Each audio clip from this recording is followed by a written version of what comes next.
Hello students, in this part I will discuss about the genetic code. Genetic code का मतलब क्या है?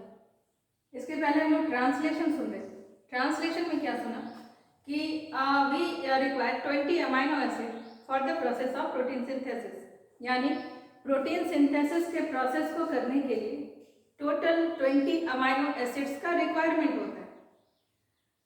तो ये 20 अमाइनो एसिड्स के लिए इंफॉर्मेशन हमें डीएनए से मिलता है और डीएनए ट्रांसक्राइब करके उस इंफॉर्मेशन को एमआरएनए पर ट्रांसफर करता है. So mRNA contains the coded information of DNA. तो एमआरएनए के पास वो कोडेड इंफॉर्मेशन किस तरह से आई कि उसने 20 अमाइनो एसिड्स के लिए कोड तैयार किया, क्योंकि हमें पता है कि डीएनए के पास जो नाइट्रोजनस बेसेस हैं जिनके कोडेड जिनको हम कोड कह सकते हैं, these nitrogenous bases are only 4 types: adenine, thiamine, cytosine, guanine. तो अगर ये 4 ही नाइट्रोजनस बेस हैं तो ये कैसे पॉसिबल है कि ये 20 अमाइनो एसिड्स के लिए कोड करेगा? सो कई सारे साइंटिस्ट थे, सबने सजेस्ट करना शुरू किया. सबसे पहले ध्यान तो इसी पर गया कि हमारे पास 4 अमाइनो एसिड्स 4 नाइट्रोजनस बेस हैं. ये 4 नाइट्रोजनस बेस हमारे पास अमाइनो एसिड्स को कोड करते होंगे. इसको सिंगलेट कोडोन हम कह सकते हैं, लेकिन ये सिंगलेट कोडोन का कोई सिग्निफिकेंस नहीं मिला, क्योंकि ये कैसे पॉसिबल है कि जब टोटल 20 अमाइनो एसिड्स चाहिए और 4 ही बेस हैं, तो 4 बेस मिलकर के फिर तो हमारे पास सिर्फ 4 ही अमाइनो एसिड के लिए कोड करेगा ना. तो आखिर रिमेनिंग 16 को कौन कोड करेगा? ये एक बड़ा सा यहाँ पर प्रॉब्लम हुआ, जिसके कारण सिंगलेट कोडोन चला नहीं, डिस्कार्ड हो गया. इसके बाद कुछ साइंटिस्ट ने डबलेट कोडोन को प्रपोज किया. डबलेट कोडोन को हम डायहाइब्रिड क्रॉस से कंपेयर करके चले कि 2 पॉइंट्स पर हेटेरोजाइगोसिटी अगर है तो 2 पॉइंट्स पर अगर हेटेरोजाइगोसिटी है तो वी हैव टोटल 16 कॉम्बिनेशंस ना. तो अगर डबलेट कोडोन है तो हमारे पास इससे 16 क्या मिल सकते हैं? इससे 16 पॉसिबल कोडोन्स मिल सकते हैं, लेकिन ये भी इनसफिशिएंट है. क्यों इनसफिशिएंट? क्योंकि हमें टोटल चाहिए कितने? टोटल हमें चाहिए 20 फॉर 20 अमाइनो एसिड्स, और यहाँ पर हमारे पास सिर्फ 16 कोडोन्स प्रिपेयर हो पा रहे हैं फॉर 20 अमाइनो एसिड्स. तो कौन से अमाइनो एसिड 4 ऐसे हैं जिनके लिए कोई कोडोन नहीं है? ये बहुत बड़ा डिफिकल्टी हो गया. तो ये वाला भी डबलेट कोडोन जो सजेस्ट किया गया, this genetic code was also discarded. After that Nirenberg, famous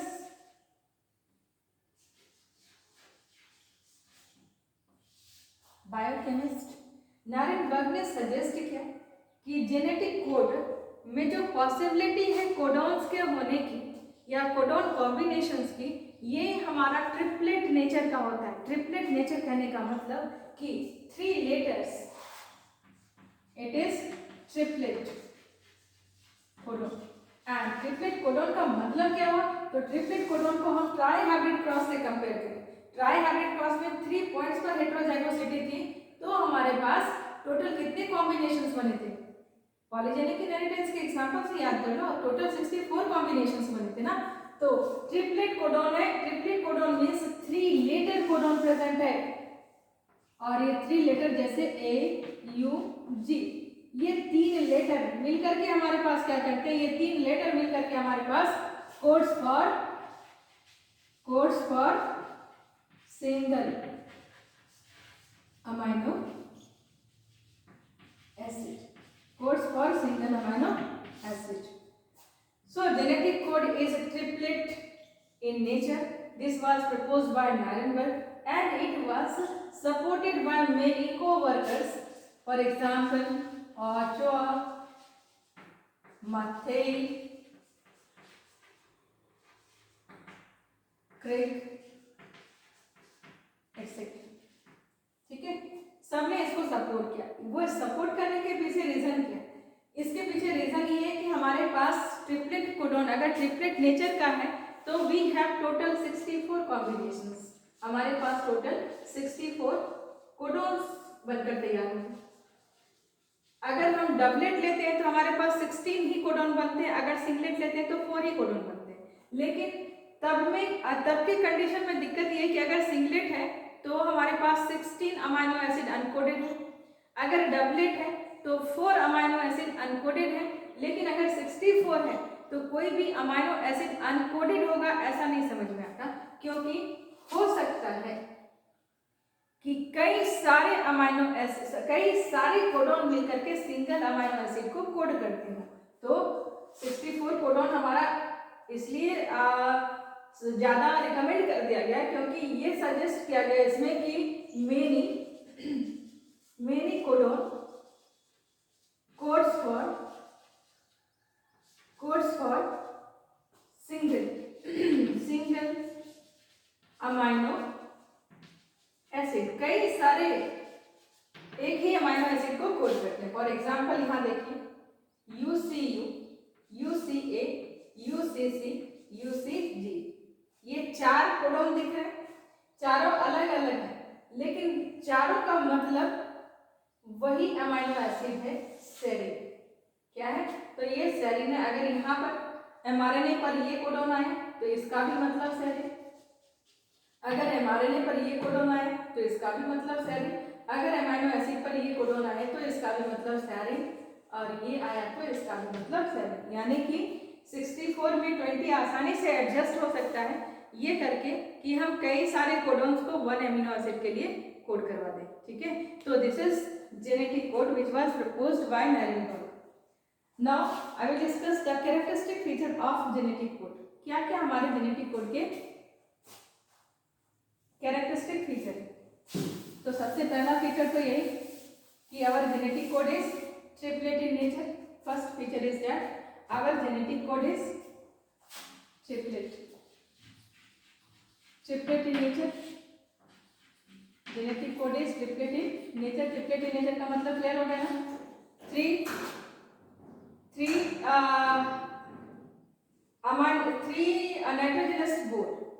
three nitrogenous base codes for 1 amino acid. Triplet का मतलब क्या हुआ? तो 3 नाइट्रोजनस बेस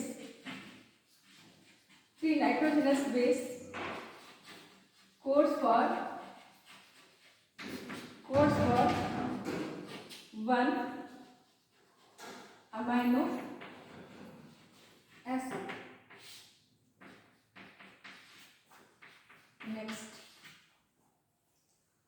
नेक्स्ट क्या? तो नेक्स्ट फीचर ये कि जो जेनेटिक कोड है हमारा, this genetic code is unambiguous, that is it is specific. Our genetic code shows specificity, और स्पेसिफिसिटी का मतलब यहाँ पर बोर्ड पर देखिए, अगर UCU सेरीन को कोड कर रहे हैं तो प्रोकैरियोट से यूकैरियोट तक कोई भी ऑर्गेनिज्म में UCU का मतलब सेरीन अमाइनो एसिड ही होगा, कोई और अमाइनो एसिड नहीं हो सकता। ये 4 कोडोन अगर सेरीन को कोड कर रहे हैं तो always in all condition it will code for serine amino acid.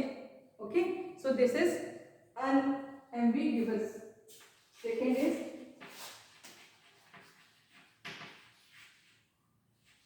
unambiguous or specificity.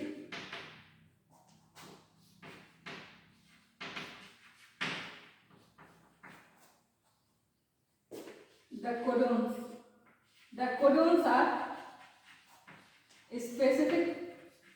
codons are specific. That is always codes for the same amino acid. Clear? Unambiguous. Next, our genetic code is commaless. Next feature is our genetic code is commaless. Let's see the example written on the board. कहीं पर भी UCU, UCA, UC के बीच में आपने कोई punctuation mark नहीं लगा, जैसे UAG, तो ऐसा नहीं कि हमें यहाँ पर ऐसे लिखना है इसको UAG, यहाँ पर कोई कॉमा कोई पंक्चुएशन मार्क नहीं लगेगा, डायरेक्टली हमें इसको ऐसे ही लिख देना है। So our genetic code is commaless. Commaless means no punctuation mark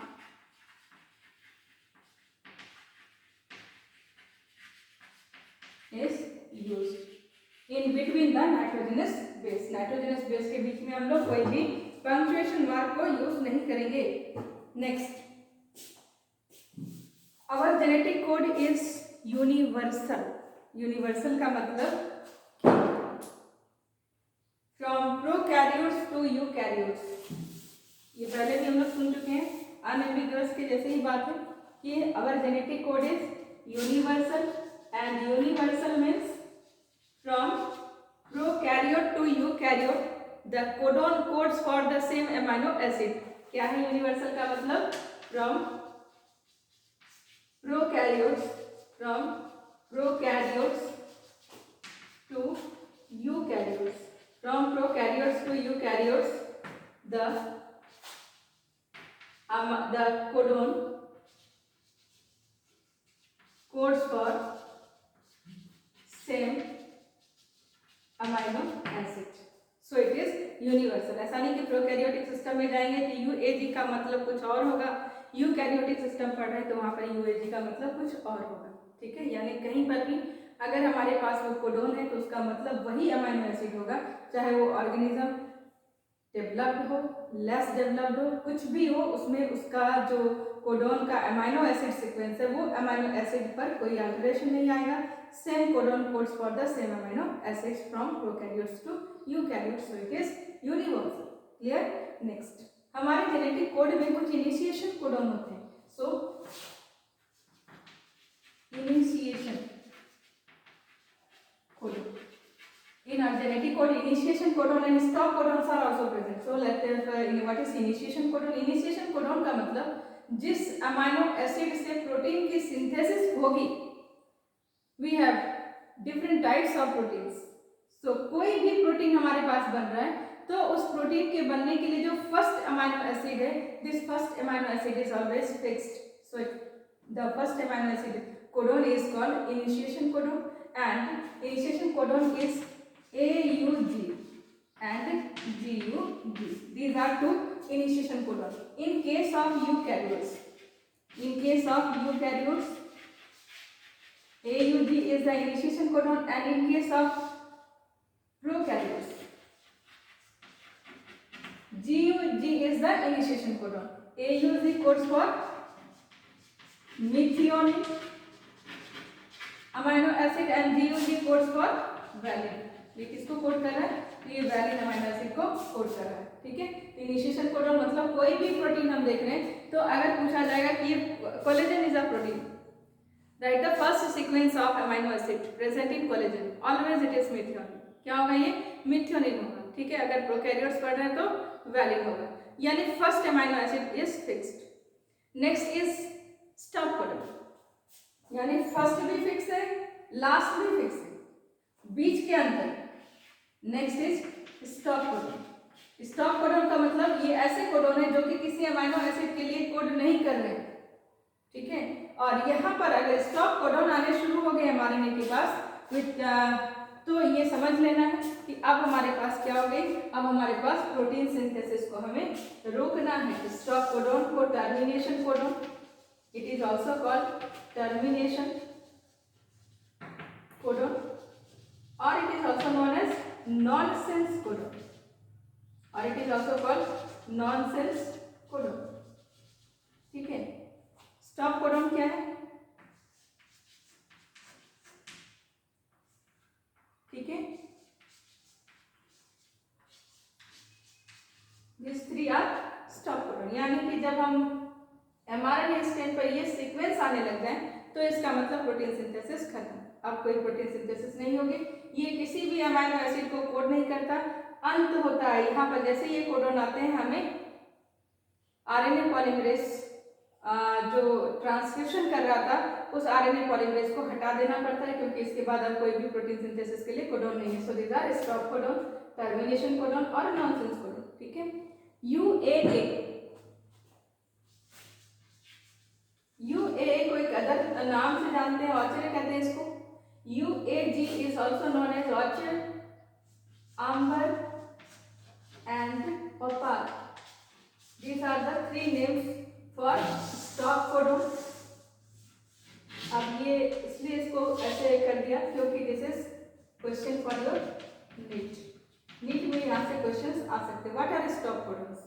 UA, UAG and UGA is stop codon. यहाँ पर UAG is amber, UGA is opal and UAA is अच.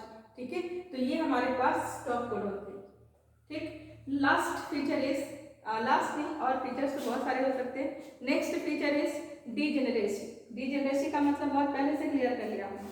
डीजेनरेसी का मतलब था कि डीजेनरेसी का मतलब होता है कि वन अमाइनो एसिड के लिए मोर देन वन कोडॉन प्रेजेंट है. अभी आपने वहां पर एग्जांपल देखा ना कि ये 4 मिलकर के एक ही अमाइनो एसिड को कोड कर रहा है. So degeneracy means more than one codon code for more then